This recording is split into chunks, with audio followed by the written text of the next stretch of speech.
If you love fast-paced co-op action, exploration and loot hunting, you're in for a treat as Cloudheim's open beta is now live.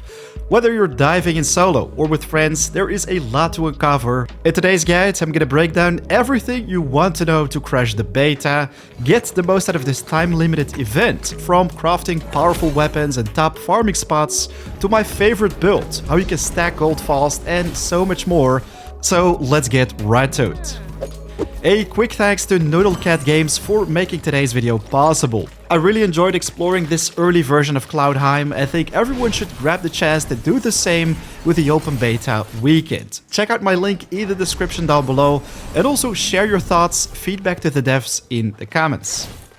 So, welcome to my humble base of operations. Or well, it did take a while to get to this point, but time is of the essence in the open beta. You want to get the most out of your playtime right here, so let's get straight down to business. I'm gonna quickly open this chest as I farmed some corrupted ore. It's very important you always bring this to your cleansing pool, as then you'll be able to, well, clean it and then process it into ingots. This is actually the first thing we're gonna talk about today, as ingots are very important.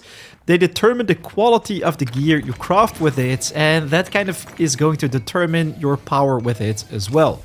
A quick summary, so I've been busy, guys. I've explored pretty much all the different regions which are available during the beta, including one with, well, skelly mobs of level 40 to 50. Checked out all the different dungeons right here as well, as you can see, except for this one. But you get the point. I did a lot of exploring, and these are all the different ores I came across. So I can already tell which ones are going to be most interesting to focus on. But yes, let's get to the smelting. So basically, once you've gotten your hands on all these ores, it's time to make them bars, right? Usually, the forge or furnace automatically picks up 3 of the same kinds. I did a little bit of experimenting, but this right here is already a forged Baldurian copper, which is a high quality ingot. It shines green. Let's also throw in 3 nightshade ores. We already have 1, so 1, 2, 3. There we go. We're gonna pick this one up right here. These seem to make crystals. I managed to find 2 different ones so far. So we've got the Night Shadow Crystal and the Icicle Crystal, both from the ores. So there we go. We can put it right there now as well. If we quickly check out the bars, right here we have copper bar. If we press F1, we can inspect it. It's sellable for 20 Gs or gold. So that kind of already tells you what the value of this item is right here. If we check out the iron bar, this is a 30 gold sell, and the tin bar is only 10 gold. So this is the least valuable item you can have in the game for ingots. Then we also have the forged Baldurian copper, sellable for 60, and the forged Baldurian iron, 75. This seems to be the most precious resource you can get your hands on as of today. So let's make some top tier equipment by throwing in all the Baldurian ore we have, which is the highest value. We're gonna pick up all these ingots right here and start crafting. We've got another one right here, so that's a total of 10. Right now, we just simply throw in everything we have. 9 in total. This one is gonna be for later. As you can see, the weapon forging is taking quite a lot of time right now, but trust me, it's gonna be worth your while. So here we go. We got our hands on a stabbing tool. This one has +3 attack and also +15% weapon damage. So that's already an amazing weapon. And wow, this one took a very long time. Seems like we've got our hands on something special right here. The Shielded Crusher Iron, as you can see, comes also with +3 attack, the Warcry Rampage, and the Hammer and Shield Armor Break. I crafted this orange variant earlier, I'd say legendary, as it comes with even more bonuses. You simply have to be lucky with what comes out of the blacksmith. I also got my hands on the Snowburst earlier with already insane amounts of damage, as it's already mastered to the fullest. And this is the next step that you want to complete to basically get the most out of your damage output. So let's take this healing blade as example. If we equip it, you will see this wheel of experience. If we master it all the way to the maximum, it's gonna deal much more damage. While it's not one of my favorite abilities, it does synergize super well with our hammer, as we can simply knock enemies on the ground, then spam our mushrooms and deal a lot of AoE damage and heal ourselves in the process, like instantly healing back to the fullest. And as you can see right here, we also get some experience. If we now go back to our equipment, I think our healing blade at the beginning only had like 96 damage. We already reached 117. So that's it. Now you know how to master your weapons. Simply play with them and they will deal more damage over time. Especially the Snowburst is one of my absolute favorite weapons. Let me quickly show it to you because it already deals very nice amounts of single target damage, but also comes with a nice boomerang effect for mid-range and also AoE damage. Especially because it has a built-in ability called Ice Waves that creates a thin blade of ice that hits all enemies in line. Oh man, it's so satisfying to play with this weapon. As you can see, it melts big packs of mobs and also bosses in no time. We made short work of this one, so let's pick up the treasures. We've secured a nice amount of Baldurian copper and iron, but I also saw another resource pop up which I haven't seen before. So let's quickly retrieve the loot. So basically got the corrupted iron, corrupted copper, corrupted windswept ore. There we go.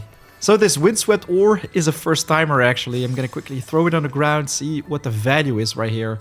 Sellable for 6 gold. We're gonna have to, purify it. Unfortunately, we can only do that after we've gathered 3. Anyways, enough talk about precious ingots and weapons. Right now, we want to focus on skills. By now, you've probably already seen Gnasher pop up in your base. The guy who basically eats everything you throw in his mouth. All the yummy in his tummy. You know what? Let's pick up the tin right here as that's low quality stuff and feed Gnasher a little bit more to reach the cap of 2000 as then he will reward us with a precious item, in most cases a new skill unlock. If we pick this one up with right click, check it out, we get skill unlock, pulsing, healing, aura. So this spell, actually super interesting, creates an aura of healing that periodically pulses around you and heals nearby allies. This is actually the next thing I wanted to talk about, as you can't naturally regenerate HP. Even if you stand AFK for a long time, those hearts will not regenerate, therefore it's essential you get your hands on specific abilities. What we just saw is already going to be amazing for this. Well, this is my hands down favorite, as all you have to do is weaken your opponents and check it out. I instantly heal back to full HP. If we quickly check it out, it's called the Vicious Strike. It comes with a powerful overhead slash that knocks enemies down. It deals increased damage against targets below 50 HP and even restores some of yours. Check out the Soul Gaze Insignia, an accessory which greatly increases the healing amount and also heals nearby allies. So as heavy damage dealer, this is actually going to be a very nice supportive accessory to have when you go dungeon crawling with your buddies. Well, of course, if we talk skills specifically, we just unlocked that healing aura. I think it's going to be an amazing one to cast, as that will basically just throw the heal on the floor and heal everyone instantly. It does come with a cooldown though. Well, if you've picked up the healing orbs first at Gnasher, you can also use these, which I think is a pretty cool ability to use as well. See, we've got 3 orbs. Personally though, I like a more deadly approach with a Vicious Strike Power Slide combo. Not only does it deal a truckload of damage, but it also comes with nice crowd control. With Power Slide, I can quickly rush into battle, knock up my opponents with the Outlander's Hammer, then hit them back on the ground and finish them off with a Vicious Strike. It really packs a punch, deals with pretty much any situation, while it also comes with enough sustain to basically heal up, especially after you've finished off those foes.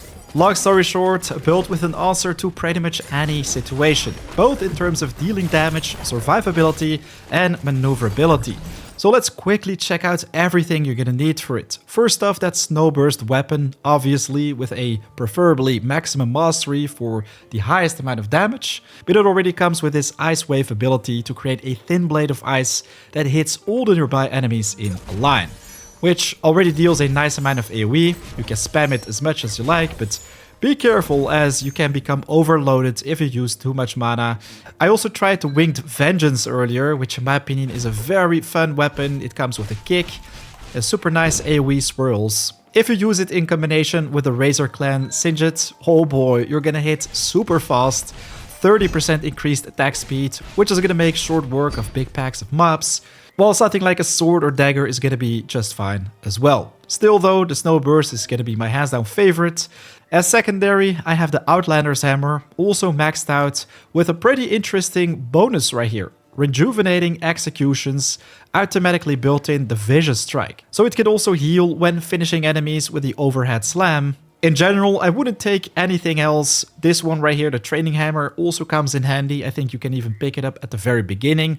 The knocking enemies down is important as it basically makes enemies vulnerable, so you can take them down much faster. If you go for the Whammer or the Smoldering Hammer, for example, these actually knock enemies away from you, so that's not going to be interesting. The skills, already talked about these. Vicious Strike, obviously, because of that healing. Reminds me a little bit of Darius's ultimate in League of Legends, actually. If you've played that game, let us know in the comments. But yes, the Power Slide, simply quickly dive into the ground, slide past enemies and knock them into the air. It might not sound crazy, I think you even pick it up at the very beginning as well, but it's in crowd control AoE. I mean, you can just slide into a big pack of mobs.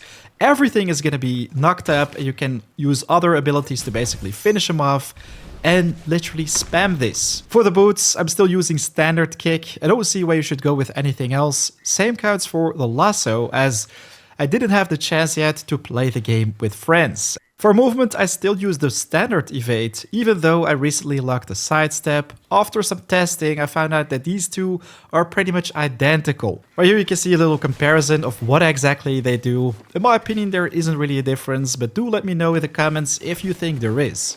Accessories, Soul Gaze Insignia, obviously, because we want to get our hands on that increased healing on the Vicious Strike, while as secondary ability, we don't want to go with the Razor Clan Singed. That was just for showcase purposes on the X. Instead, I prefer to go with the Whetstone, as it further increases your weapon damage by 15%. It seems like all your abilities scale with weapon damage as well, so you don't really have to constantly use basic attacks. You just spam your abilities and that's already going to make short work of your foes, so you don't need the speed.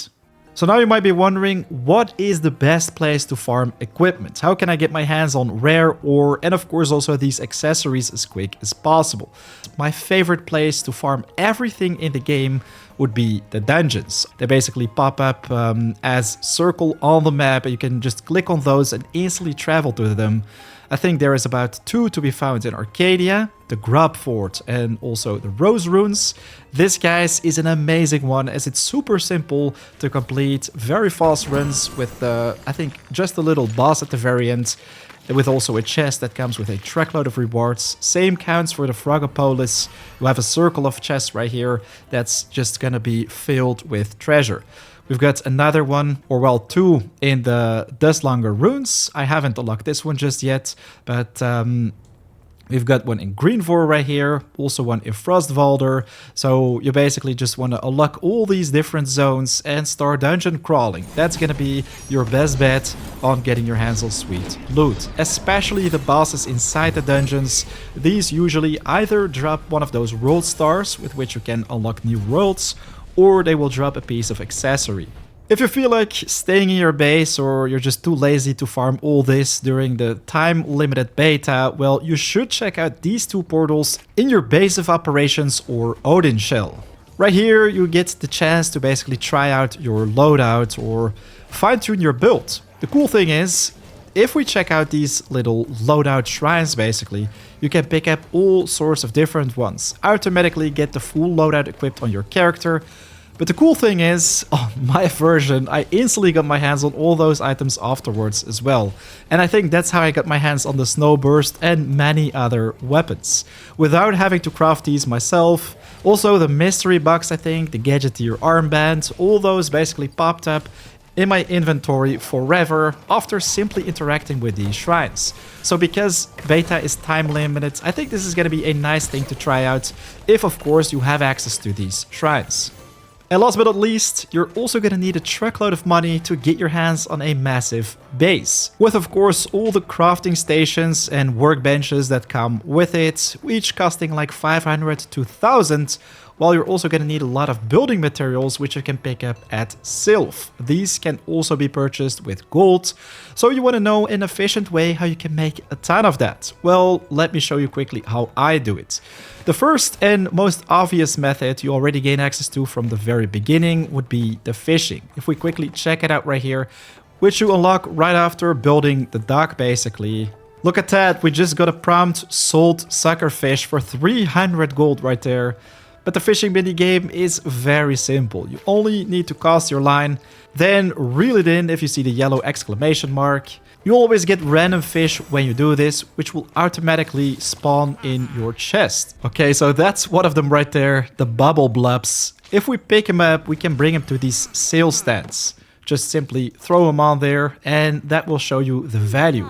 These guys sell for 100 gold each, but other things like cat and dog food also sell for a lot, for which you're gonna have to unlock the kitchen first. So this is where you can find the cook pot. If you press F1, you simply have to refine cooking materials in here.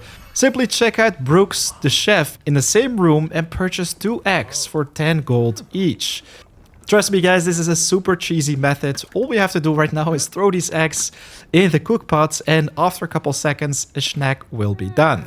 This one can be picked up and put on the sale stand, which sells for a whopping 100 gold. So that's 80 gold profit by just making some snacks. Only takes a couple seconds to do this. What's pretty annoying is that you constantly have to tab out and into the conversation to basically purchase more. But yeah, that's a super easy method of making truckloads of money without any effort. And I also recommend you to purchase even more of these sale stands at the furniture store, as this is going to make selling resources and items more efficient because yeah, you have more space to sell. Same counts for the purifying pools. If you only have one, it's going to take a long time to purify all those resources. If you get in your hands on a second one already, then it's going to all become so much easier. The only thing I kind of dislike in this game is that you constantly have to organize the mess that your chest in the center basically leaves on the floor. In most cases, I just pick up all the precious stuff and then just throw everything else into Gansher's tummy. Because, yeah, you constantly unlock new skills with it. And it does make the base look cleaner pretty quickly. Otherwise, you're gonna have to do the sorting for like forever. But yeah, ladies and gentlemen, that is pretty much it. All the tips and tricks I can give you to get the most out of Cloudheim's open beta. If you found these tips helpful, it would mean the world to me if you can spare 1 second of your time, hit that like button, and of course, share your thoughts about Cloudheim in the comments. Then you get the chance to check out the beta. Would love to hear your opinion. Once again, a big thanks to Noodle Cat Games for making today's video possible. Right now though, it's 4 AM out. I want to wish you an amazing day. I'll check you guys at the next video or live stream. Peace.